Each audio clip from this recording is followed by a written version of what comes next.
ঠিকাদারি সিন্ডিকেটে বন্ধ হয়ে গেছে খুলনার গল্লামারী ব্রিজের নির্মাণ কাজ। এখানে পুরাতন দুইটি ব্রিজের একটি ভেঙে ফেলায় যান চলাচলে ভোগান্তি বাড়ছে। কর্মকর্তারা বলছেন, নির্মাণ কাজে আর্থিক ক্ষতি সহ নানা কারণ দেখিয়ে ঠিকাদারি প্রতিষ্ঠান দরপত্রের বাইরে আরও ১৩ কোটি টাকা দাবি করছে। নির্মাণ কাজ বন্ধ রাখায় ক্ষোভ বাড়ছে ভুক্তভোগীদের। খুলনা থেকে মাকসুদ রহমানের তথ্যচিত্রে ডেস্ক রিপোর্ট। খুলনায় যানজট নিরসনে ২০২৩ সালে ১০ অক্টোবর গল্লামারী ব্রিজ নির্মাণ কাজ শুরু হয়। চলতি বছরের ৩০ মার্চ ব্রিজ নির্মাণ কাজ শেষ হওয়ার কথা ছিল, কিন্তু নির্ধারিত সময়ে মাত্র ১৯% কাজ শেষ হয়েছে। ফলে জনভোগান্তি কমেনি।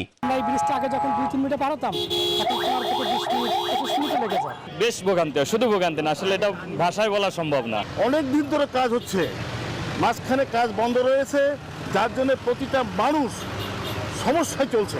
মূলত ঠিকাদারি কাজে সিন্ডিকেটের কারণে গল্লামারী ব্রিজ নির্মাণ কাজ আটকে গেছে বলে দাবি নিরাপদ সড়ক চাই সংগঠনের স্থানীয় এই নেতার।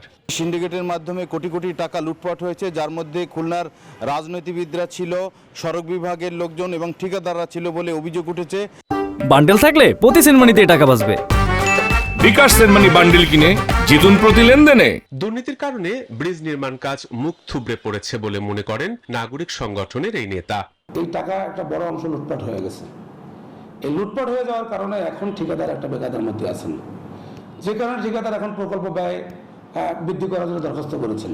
এদিকে ব্রিজ নির্মাণ কাজের গতি ফেরাতে কাজ চলছে বলে জানান সড়ক বিভাগের কর্মকর্তা। ক্লেইমটা এটা যেন ওদের পরিপূর্ণ করে দেওয়া হয়, তো সেক্ষেত্রে সেটা আমরা সরকারকে জানিয়েছি, অলরেডি জানিয়েছি। সরকার এই ব্যাপারে ডিসিশন নিলেই আমরা সামনে আগাবো। ৬৭ কোটি ৬৬ লাখ টাকা ব্যয়ে ঢাকার হাতিরঝিল আদলে এখানে স্টিল ব্রিজ ও সংযোগ সড়ক নির্মাণের কথা ছিল, কিন্তু ২০২৪ সালের শেষ দিকে নির্মাণ কাজে আরও ১৩ কোটি টাকা দাবি করে ঠিকাদারি প্রতিষ্ঠানটি। এরপর প্রায় ১০ মাস ধরে বন্ধ রয়েছে ব্রিজ নির্মাণ কাজ। Desk report, news 24।